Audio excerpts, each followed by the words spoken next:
Everyone has an opinion about search, but that doesn't mean everyone understands what actually makes search tick. So one of the big challenges when you're engaging with search at an e-commerce company like I usually do is you have to educate people about what it is that makes search work. And that centers largely on product data. You have to make sure that you have good product data. You can't work around bad product data. Welcome to the Ecommerce Toolbox Expert Perspectives, a podcast by Noibu, where we explore the elite strategies and cutting-edge insights with our expert guests. Get ready to propel your e-commerce business to the next level. Welcome to another episode of the Ecommerce Toolbox. Joining us today, we have Ryan Finley, who's worked at some pretty impressive companies like Kohl's.com and is now at Ferguson Enterprises. Today's episode is going to be all about search. Ryan has a ton of experience in e-commerce and mainly in search as well. So welcome to the show, Ryan. Thanks. I'm happy to be here. Awesome. Always like to start off with kind of a bit of an icebreaker, maybe learning a bit more about your career journey. So maybe talk to us about your career journey and how you ended up in search. Because I'm assuming when you went to university or when you're finishing high school, you didn't study search. So maybe talk to us a bit about how you got here. Absolutely. I think you hit the nail on the head there. I think search is interesting within the e-commerce world because most of the people that I've met that work in search, I don't know of anybody that went to school for it or had a degree in some sort of search related thing and that became their career. For most people, it was, you sidestep into search at a certain point during your career journey. And that's how it was for me too. My degree is actually in English literature from Northwestern. Which, vaguely has some usefulness when it comes to search. I do work with language after all, but that's not what my original intent was in my career. I actually started as an editor working on some e-commerce websites. And there was just a point in time where they were looking for someone to help out with the search function on the site that I was working on at the time, which was CDW.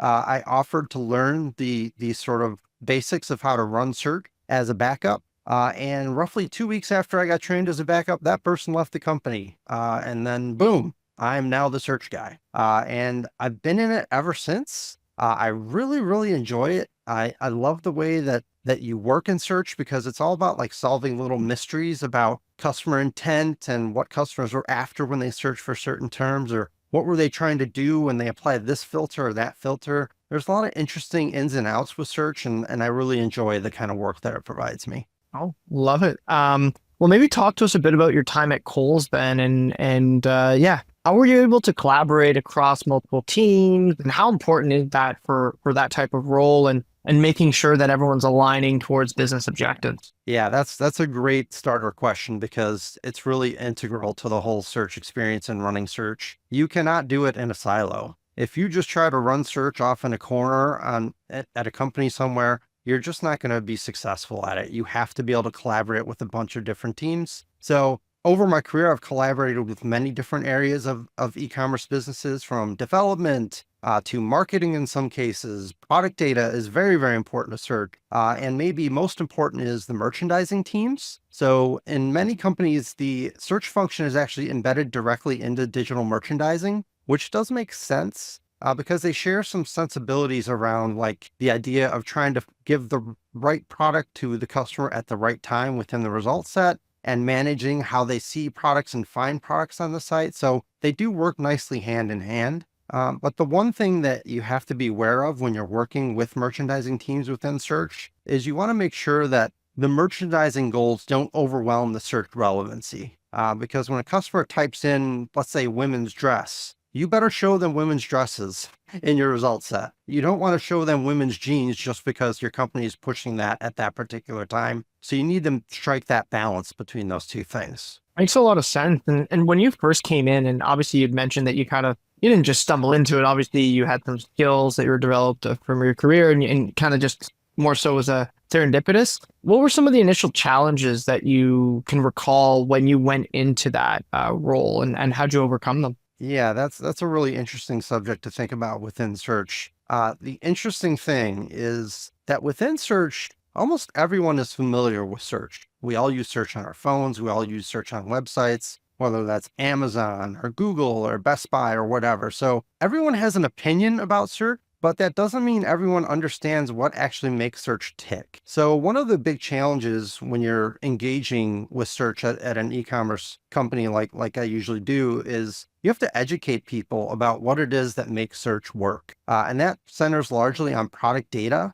You have to make sure that you have good product data. You can't work around bad product data. A lot of times there's some magical thinking when it comes to search where people just think that that little search box has some wizardry behind it and it will just magically show you exactly what products you were looking for. But I will tell you that in all my years, I've never seen a search engine that could overcome really bad product data. So it really has to start there. And you really have to start there with your merchandising and collaborative teams to make sure they understand how important that data actually is. That's, I guess I never really, to your point, everyone has an opinion, everyone's used it, everyone's familiar with it, especially on e-com website. Maybe talk to us a bit about how you wrapped all of this up into some of the current strategies that you're implementing at Ferguson Group. Yeah, for sure. And like one of the interesting things about working in search is it's definitely one role that if you are doing this, expect to get emails from high leadership people at whatever company you're at that were searching over the weekend and found something really weird going on the website. I've had my share of emails directly from CEOs like asking, what is going on with this and why isn't this working? So there's a bit of stress that you can expect if you're working in search due to that. But as far as what I'm doing right now at Ferguson Enterprises, one of the things that really attracted me to the role at Ferguson is the fact that it's not just one thing. There's actually two major websites that we have. There are other additional smaller websites that we have, but primarily we have Ferguson.com, which is a standard sort of B2B website. It's more for like professional tradespeople, like plumbers and HVAC people.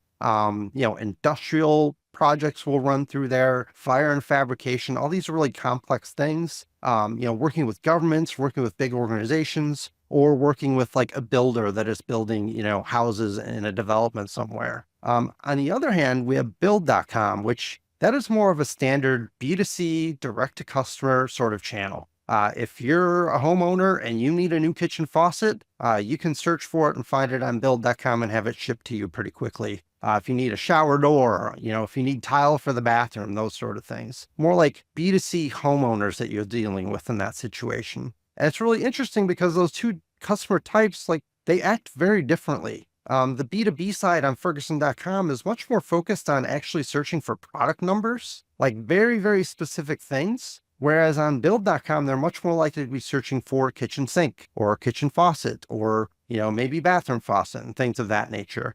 It's really an interesting fine line to walk between those two things. And it keeps my work every day very interesting. It's cool. Obviously, Ferguson is a portfolio of brands. Kohl's.com is mainly that number one asset for online. Do you think it's complexity of business in terms of number of businesses? Do you think it's volume of searches or GMV? At what size do you think it makes sense to really start working out a specialized team that works on search alone versus it being more so something that is handled maybe as a part of someone's role, like a general e-com manager? What size of business or complexity do you feel like specialization makes sense? For sure. And there are different levels of complexity within e-commerce. If you're running an e-commerce site and you have, let's say, 60,000 SKUs on the site, you have a small catalog, maybe you get decent traffic, you get millions of visitors or something, but it's a pretty small catalog. You can usually do pretty well with sort of off-the-shelf or out-of-the-box products from companies like Algolia or Lucidworks or other companies like that can provide you the search system that you need. But the more complex you get and the further you go along in that journey, the more likely you need something more robust and more fully featured. Like, for instance, on Ferguson.com, I just mentioned an e-commerce business where you have maybe 60,000 SKUs. Ferguson.com has about 6 million SKUs. And that's not the biggest site I've ever heard of either. I've talked with other people at conferences from times. I know there was one site I heard of that had 600 million SKUs that they had to deal with within search, which is just, it boggles the mind. But yeah, definitely the more SKUs you have, the more likely you're going to need a more robust system. But what I would say about that, and I think this is maybe the most important part, it's not necessarily just about volume or just about how many SKUs you have or how many customers you have. A big part about a big part of it is how many people you have that are available to do the work for you. It doesn't matter if you want to pull it in-house, if you have a very small team and you only have 5 people. It's not going to be workable that way. So it's actually maybe in some cases more about how many people you have available to take care of the problem versus whether you want something that's just going to work by itself and work on its own. And I think in a lot of companies, they actually prefer a system where it's like set it and forget it. It's like stand up the search engine, just let it do its thing, and hopefully it works for us. But it can be different at other companies where, like Amazon throws more money and more people at search than anybody in most cases. And they still have problems. Remember that. Search is a really difficult problem. So yeah, there are definitely some breaking points between bringing things in-house versus getting an off-the-shelf system, but your people are maybe what's most important. Oh, love that. Do you think AI changes any of this? Maybe not today, but looking forward into the future? Right. And I think that's the most important part. I think not today would be the first thing that I would say. I think it's very interesting. I think it has a lot of potential to do things interesting within search. But honestly, in what I've seen so far as what is actually out there and what some of these search companies are doing, they're just barely starting to scratch the surface with AI and what it might be able to do. They're doing things like chatbots that will, do search for you, where you can ask the chatbot very specific things and it will deliver you a product, for instance. Let's run through a quick example where let's say you have a chatbot that's using AI and you say, I want a red dress with black dots, size large for a summer occasion or something. You put in this long sort of natural language string for it. The AI bot might be able to figure out exactly what it is you're looking for and give you a result or two. But one of the things that AI, when you do it like that, tends to miss about search is that people do still enjoy browsing products. They don't want just one result.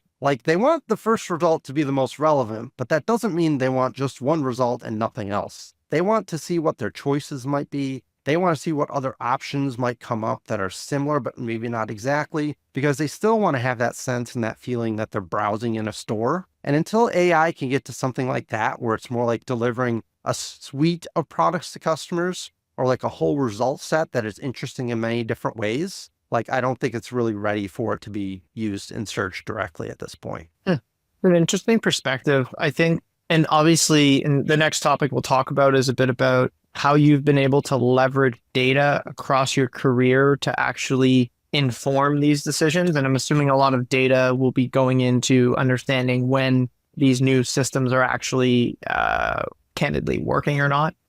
So curious, Right. how have you leveraged data in the past? How have you leveraged data in the past to actually inform these styles of decisions? Yeah, and I think that's a really important part of running any sort of search program is that you have to focus on data analytics. You can't do it, like I said before, you can't do it in a silo. You also can't do it without looking at analytics and looking at what customers are doing, what behavior they're doing on your site, what sort of things they're clicking on, what they're searching for, how they're reformulating their searches. Like that women's dress example. They type in women's dress, and then maybe, a couple minutes later, they type in women's summer dress. They've given you more information. You need to be able to follow those sort of things in analytics and understand what are the things that customers are actually doing to try to go further down your funnel and get closer to the product that they're looking for. And like I said, how product data is so important to drive search. You have to have good data to get good results out of search. It's the same thing for AI. If you want to be ready for future technologies like AI and that sort, you have to remember that it's not a silver bullet. It's not going to fix bad data for you. It's not just going to make it so, you had this really poor data around brands in this particular category, but AI just figured it out for you. Don't expect that sort of thing to happen. If you want to be ready for AI and be ready for the future, I think the most important thing you can do is get your product data in a place that is ready for it. Robust, clean data that is repeatable, and everyone, they all have the same sort of things, working in their favor. On the back of that, Ryan, curious to learn, as the macro environment is still a bit wobbly and obviously consumer sentiment has changed since COVID. Talk to me a bit about what some of the challenges you think are for people in your role this year and how you're personally addressing that. Yeah, so one of the challenges actually is directly about AI, and that there's a lot of buzz around AI. So you do get a lot of questions from leadership about, hey, what are we doing in AI? People are really ready to do it right now. They want to get into it right now. They want to start working on it right now. And like I've already said, I think it needs a little more time to cook. I think we need a little more, legwork ahead of getting AI out there. So I don't think we're quite ready for it. And I think that's one of the things that's a challenge. Your leadership wants certain things, and you have to try to balance those between what you can do and what you should do within e-commerce. The other thing that I thought about in relation to this question that I think is really important, we talked a little bit about analytics just before this and how important analytics are. And one of the biggest challenges that I've faced several times in my career within search is shifting analytics platforms, changing from one analytics platform to another, or analytics platforms themselves changing over time.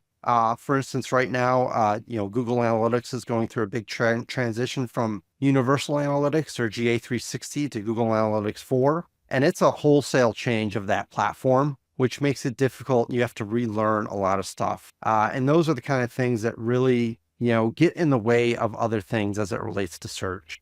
Because when you have to start over from sort of square one in your analytics platform, it can be difficult to be able to do the things that you need to do within search and do them effectively. Awesome. Love it. Well, that's all I had for today, Ryan. I think this was a really valuable episode to learn all about search. I know I personally learned a lot. It was definitely a part of the business that was a bit of a black box to me. And to your point with the AI buzz, that's something that did come to mind. So it was really interesting to hear your perspective on it. And I'm assuming the listeners will appreciate it as well. So wanted to thank you again for your time, Ryan. Sure. Thanks for having me. I had a lot of fun.